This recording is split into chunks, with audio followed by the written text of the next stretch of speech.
an evil spirit. Yeah. Well, they were all evil, weren't they? Hear now the legacy of the priesthood of Set. In the Diabolicon of the Age of Satan is recounted the primeval sundering of the cosmos from mindless And it's unity, precisely that chaotic evil duality. spirit that Aquino and his wife honour and invoke as he ordains their first British high Joining in priest. consecration with one who is now to be ordained. David to Austin, his who's eternal never been priesthood. accused of any crime, is an ex-member of the In the name National of Set, Front and now a I, chef. his high priest upon earth, name you to our fellowship. He's been a Satanist for 20 years and will now head the Temple of Set in Britain on behalf of the Aquinos. And of beauty. But in San Francisco, we discovered that Michael Aquino is not all he seems.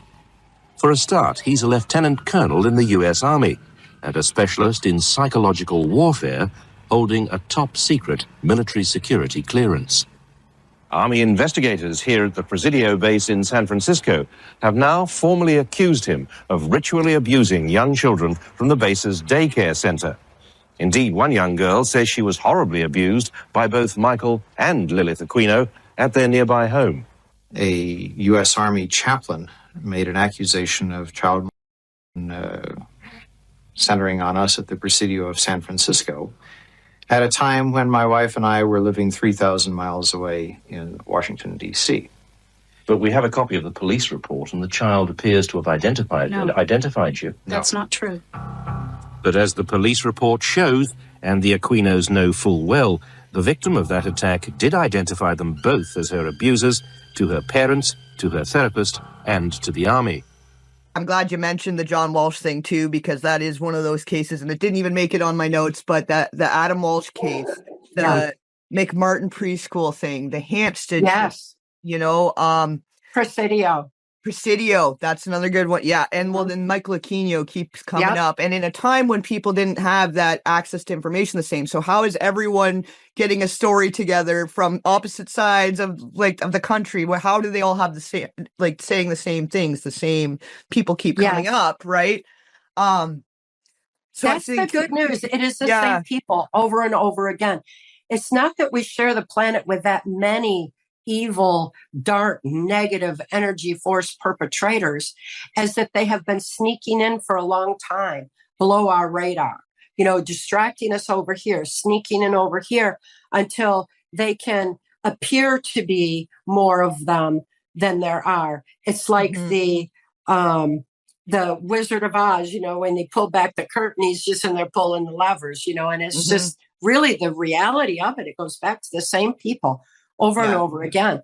Aquino was my primary mind control programmer and used the occult trauma as a trauma base. And he used the same thing on the military. He used it at the Presidio daycare scandal and traumatizing all those children and just kept getting away from it. I've got Franklin case too. The Franklin case at the so same many. time. Yep. Sorry, continue. I'm just remembering too. I'm like, oh yeah, there's that one too. The list goes on though, right? Yeah, and then there were as people were waking up, because they were waking up, they saw the CIA was involved in cocaine ops, especially that, and then the crack cocaine, and then they knew about Bill Clinton's MENA cocaine operations. They knew about these things back then because they were blatant, they were in our face, and they were being covered up. Yeah. So people were waking up, and every time they would take a stand against this globalist agenda, they'd be re-traumatized. We had the Oklahoma City bombing, Waco, Ruby Ridge, the Unabomber. Then, of course, 9/11 was a big one. But all of these were done deliberately to traumatize the population, because our conscious mind freezes in fright, leaves our subconscious wide open to being easily led and manipulated. Without a conscious mind filter, there's no question, there's no reason, there's no conscious comprehending, there's only absorbing information in, especially if it's a repetitive media narrative. 9/11 brought us into war. Everybody. War on terror. Yep. The terror is coming from the inside, and we don't even see it, right? That's right. Yeah. The terror was within us, and we didn't know how our brains were responding to that terror. Now, once we understand it, we have a defense against it, because then we safeguard our free thought going forward. Kathy also alleged that her father, Earl O'Brien, and John Ramsey had been on a manifest together for a ferry ride to Beaver Island. Beaver Island is apparently one of many locations in which various forms of this diabolical programming takes place. John Ramsey had also visited Mackinac Island on his honeymoon with his first wife, Lucinda Pash. This island, Kathy alleged she had been brought to by political figures to help further an evil agenda. John and Patsy Ramsey's involvement in Freemasonry on both sides has also been speculated.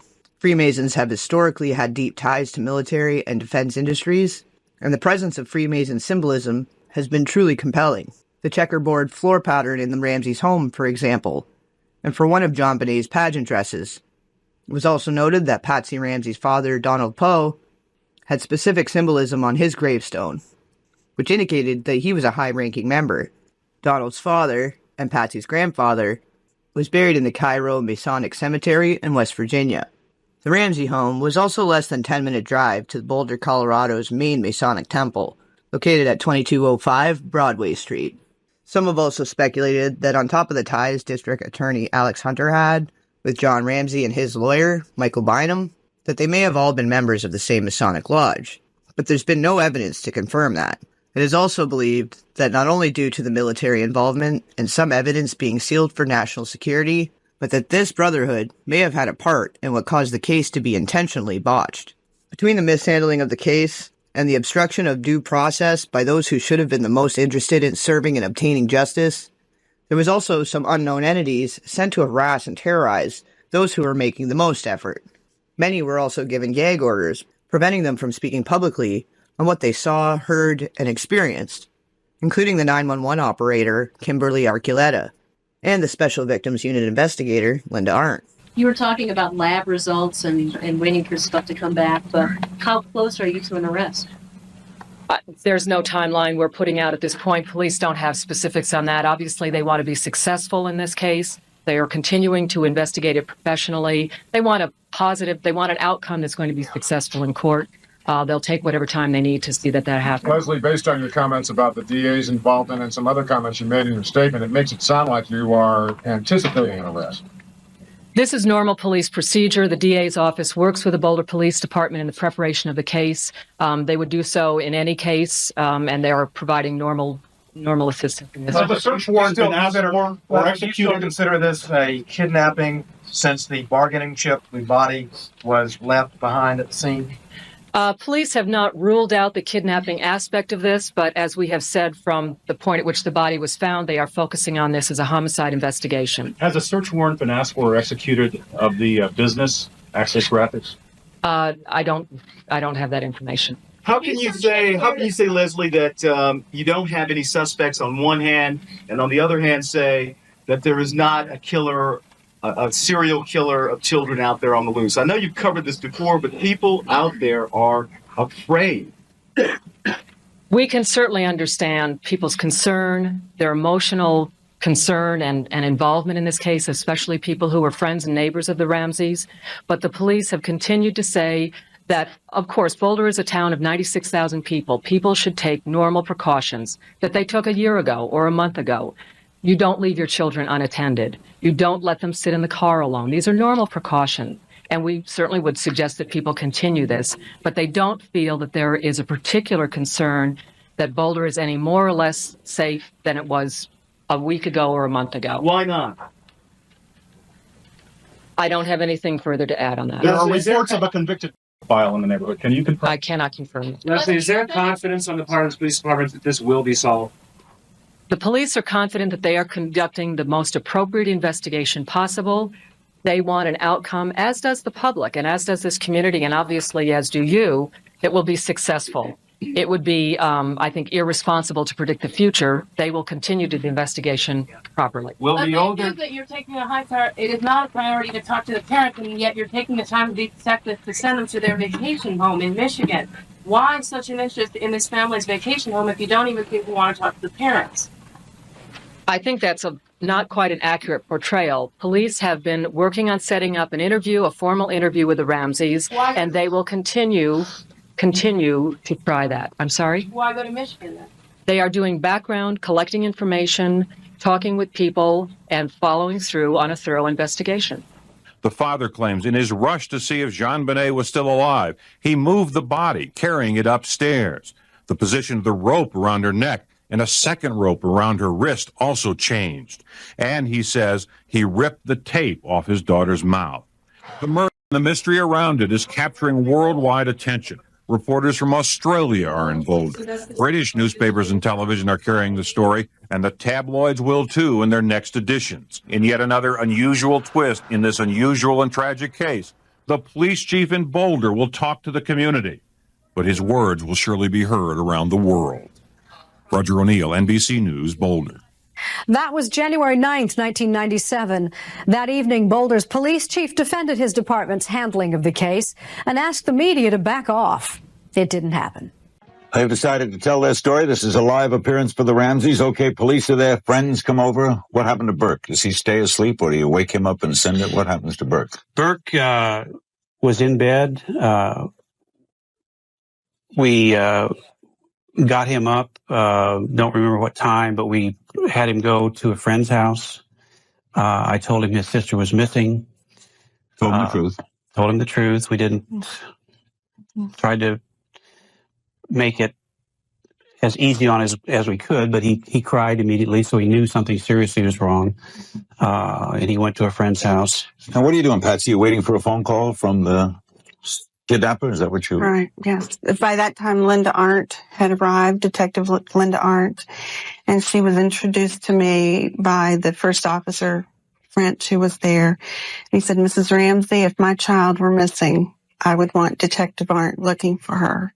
So she came over. Yes. Did the FBI get called in? We were told the FBI was called. We kept asking, where are they? Why aren't they here? They were told, well, they're on their way. It takes a couple hours. And then, of course, they never came. Now, the toughest part of all, John, how do you find your daughter? I found her after Linda Arndt asked us to go through the house, look for anything out of ordinary, out of place. And I found her in the basement.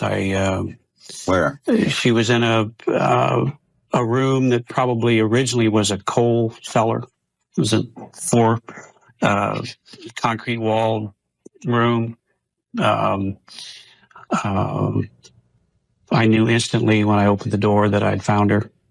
You know she was dead? No, I didn't. I had this rush of just, thank God I found her. Her hands were tied. She had tape over her mouth. I removed the tape immediately. I could feel that her skin was cool.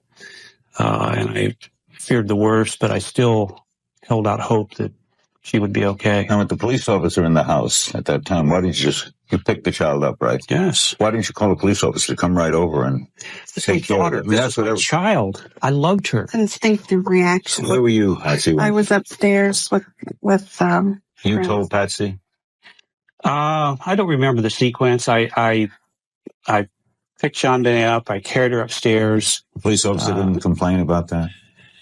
No. No, because usually... It all happened so fast. I found my daughter. I wasn't going to step back and say, oops, I'm not going to touch this. This is a crime scene.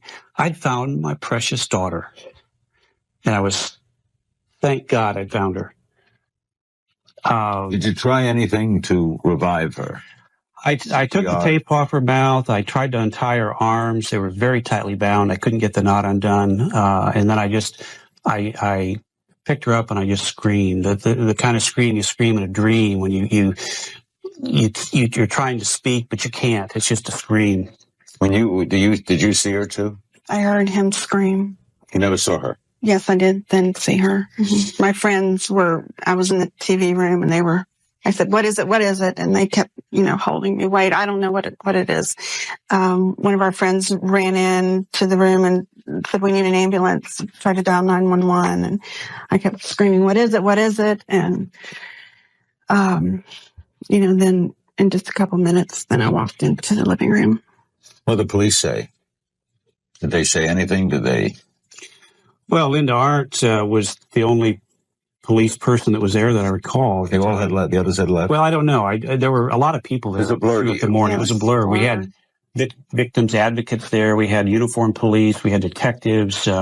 People were in the kitchen making sandwiches. I mean, it was People chaos. fingerprinting. There was fingerprint dust The everywhere. evidence crew was there. Little zoo-like. It was a little zoo-like. And when I brought JonBenét up, Linda Arndt knelt over her and I guess felt for her pulse and looked at me and said, "She's dead."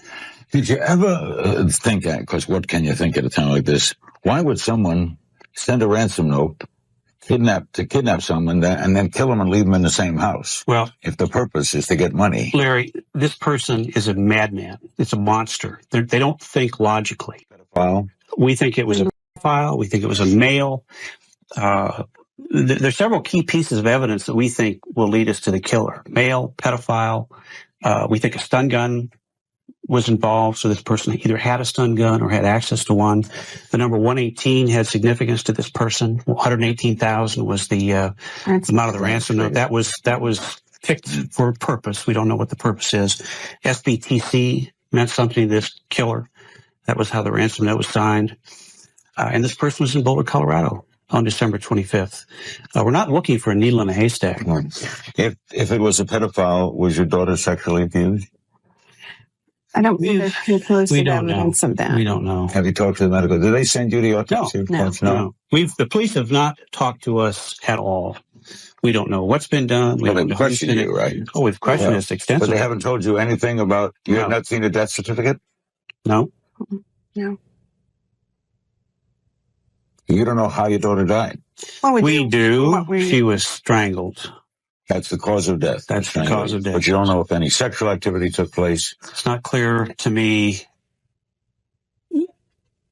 that there was. We don't know. It's one of those questions you don't want to know the answer to, frankly. And I see John Ramsey carrying JonBenét up the last 3 steps from the basement.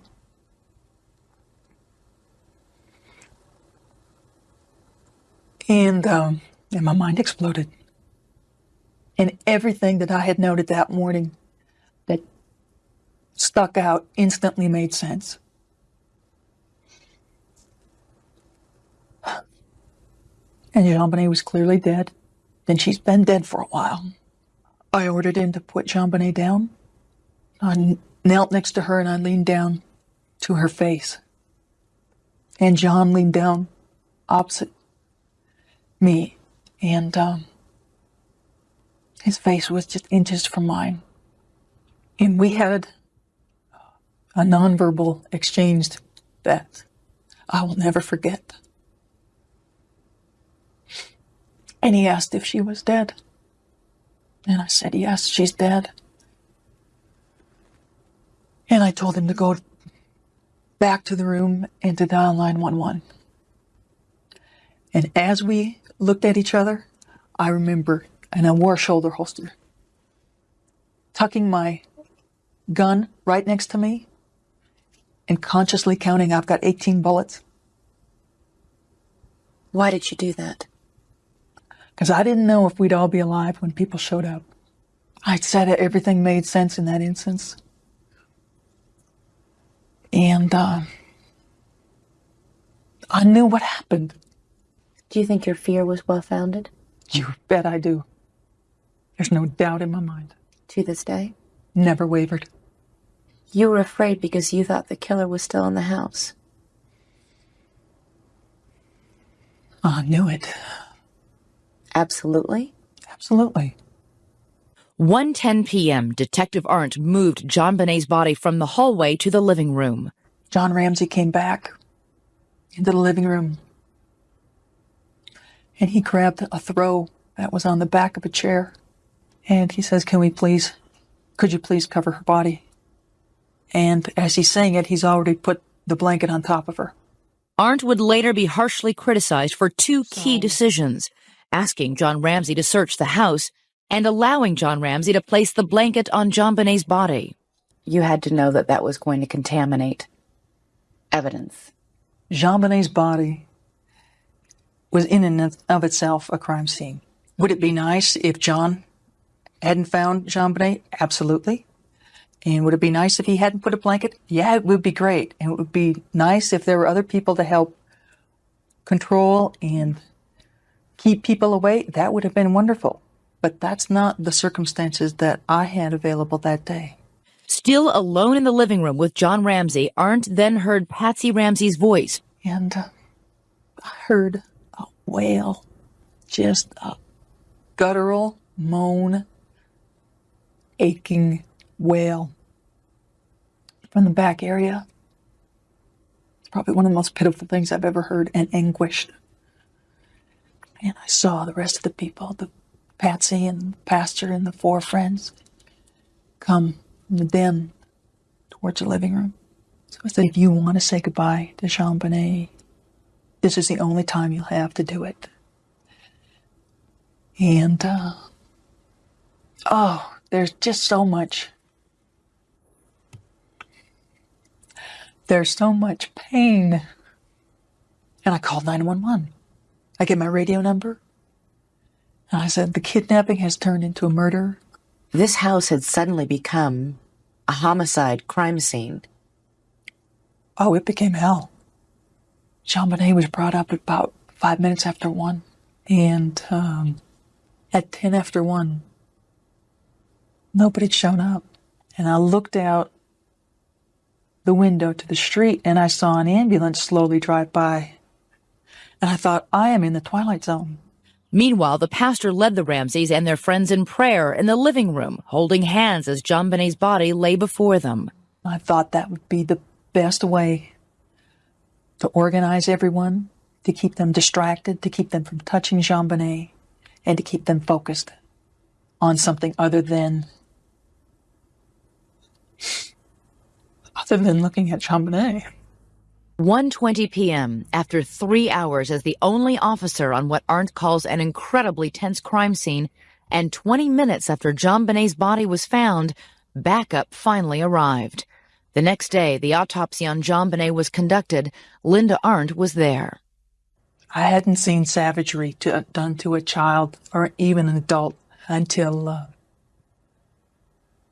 the doctor peeled back her scalp and saw that horrific fracture to her head. It was the length of her head. It was 8.5 inches long, and there was something else even more disturbing. She had trauma to her vagina. What kind of trauma? It would be trauma that would be consistent with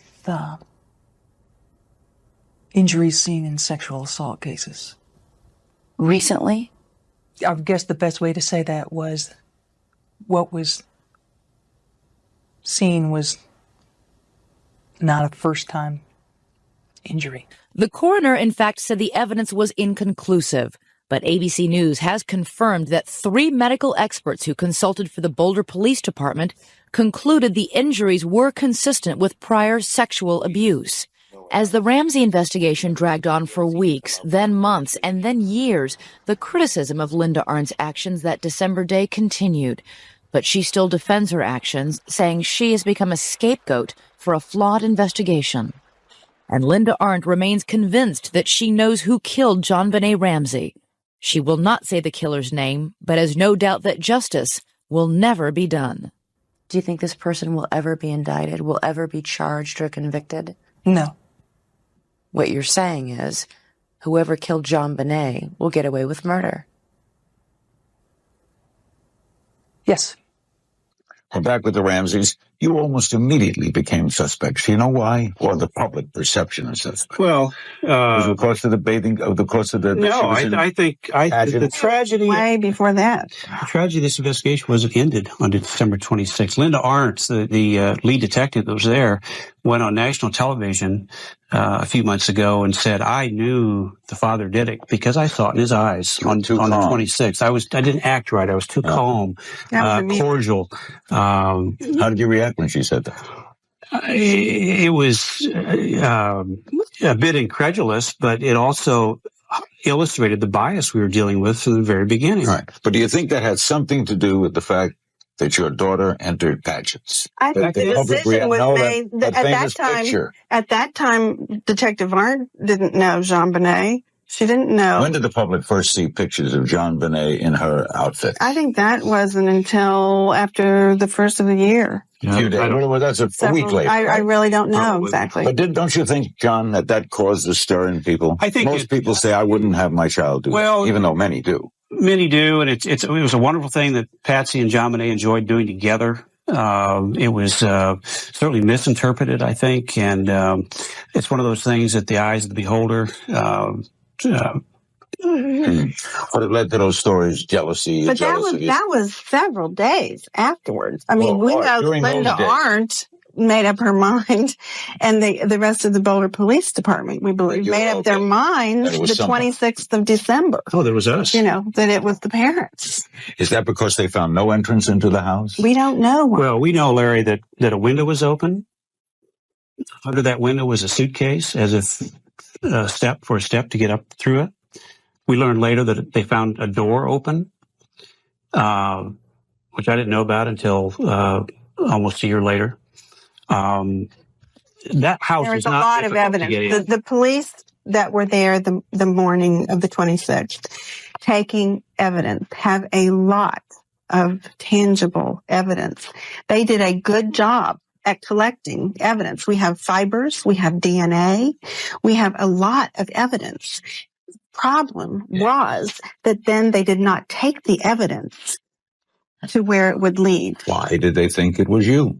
Because the police always go after the parents. And we understood that after the death of a child? Absolutely. 100% with a ransom note, you go, really? Absolutely. Well, I think, in every case, parents are always suspected initially. And at first we were aghast at that, but then we understood that we needed to be investigated. The police but they stopped there. They didn't The police say that you would only, you put guidelines up to the interviews. You'd only be interviewed together. Why? I don't remember. Is that not true? I don't remember. You didn't give them any guidelines? The only guideline I remember, the only request that we made, and this was after a huge gap of mistrust developed. The police withheld JonBenét's body for burial to try to force us to submit to their terms. The three of us be interrogated in the police station before we buried our daughter. And we were horribly offended at that. And this huge gap of mistrust developed. Let me tell you what develops in this as a father and what other people say. And the reason that I think that you're under this cloud. Most people would say, if I didn't do it and my daughter, I'm talking as a father, and I don't like to put myself into it. One, I'll answer any question. I'll take any test. I'll meet with you. I'll be there first thing in the morning. Catch the killer. I'd go nuts. I'd cooperate in every way. I'd go out with the cops. I'd give them my fingers. I'd give them 5. We did that, Larry. We did do that. We met with them on the fully in every way. 26th. We met with them on the 27th. We gave hair, blood, fiber samples on the 28th. We left. We stayed in Boulder, Colorado. We stayed there for testing for, And why did they say you were uncooperative? Or some? I don't know. This is it's a. What we need to do is get down to the objective here. The objective is to find the killer. I can say a lot of things about what the police didn't do, and they can say a lot of things about what we didn't do. But let's put that aside. Let's put politics aside. Let's put egos aside. There is a dangerous killer loose. We believe this killer, if he's still alive, will kill again. It's time to get on with that. You're worried for your other boy? Yes, I'm worried. Worried for neighbors? I'm worried for this entire country. There is a killer walking around out there someplace. Lou Smith tells us that we can... Detective, right? Lou Smith is the only homicide investigator that's ever looked at this case. And he says definitively that there is enough evidence to find this man, but the public needs to know it. It's been.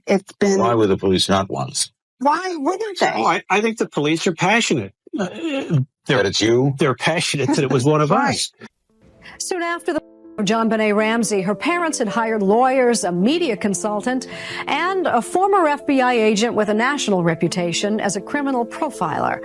NBC's Chris Hansen talked to him for Dateline in January 1997, just over a month after JonBenét's death. I've sat down across a table from some of the country's greatest liars in the world, really, and I can sense it. And things just did not fit. The crime scene data just doesn't fit.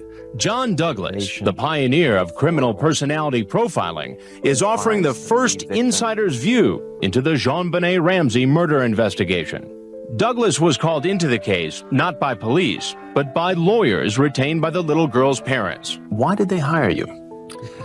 They hired me to basically do an independent analysis in the hopes of determining who was responsible for the death of the daughter. And I said, I will give you an independent analysis, but you may not like what I have to say. And that's because when he arrived here in Boulder, he immediately suspected the Ramseys. Although Douglas was limited by authorities on what evidence he could see, he was allowed in the house. He was briefed on the autopsy report, and he saw a photocopy of the so-called ransom note. And most importantly, he was given access to the Ramseys. And experience told him, look very closely at the parents. Douglas's 25 years of groundbreaking criminal profiling research with the FBI led to important breaks in dozens of major cases. He studied and interviewed scores of serial killers. He accurately profiled the Unabomber suspect years ago, and he was the inspiration for the character of Agent Jack Crawford in the film The Silence of the Lambs. Although the Boulder Police Department is releasing no information about the investigation, Douglas says it was clear to him that the Ramseys were the chief suspects when he arrived. So for Douglas, it was critically important to interview the parents. How much time did you spend talking to Mr. and Mrs. Ramsey? About 4 or 5 hours. For Douglas, that interview 2 weeks after JonBenét was found murdered would prove to be crucial in forming his opinions, because he knew that whoever committed the crime had to have intimate knowledge of the Ramseys' $1 million home. What struck me as really unusual is that the bedrooms, the family's mother and father's bedrooms, were so far away on that third floor that even if you weren't a sound sleeper, to have difficulty hearing any noise on the second floor because it is so far removed. The Ramseys told Douglas that they all went to bed very early Christmas night because they were planning to fly to their other home in Michigan the next morning. Mr. Ramsey gets up, takes a shower. The mother gets up to go downstairs to make some coffee, goes down the spiral staircase. And the last step, there's 3 pages of the letter, starts reading it, doesn't know what it is, and then she starts screaming, and Mr. Ramsey comes down, and the instructions are don't contact the FBI, don't contact the police. But the police are called. They search the house, but don't check a small basement room. Hours later, a distraught John Ramsey goes to the basement and discovers his daughter's body. And everyone hears him screaming, and upstairs, my God, my baby, and grabs a child, removes the duct tape, and then carries the child upstairs where they're trying to resuscitate the child. The crime scene and JonBenét's body were now contaminated by the family's desperate efforts to help the little girl.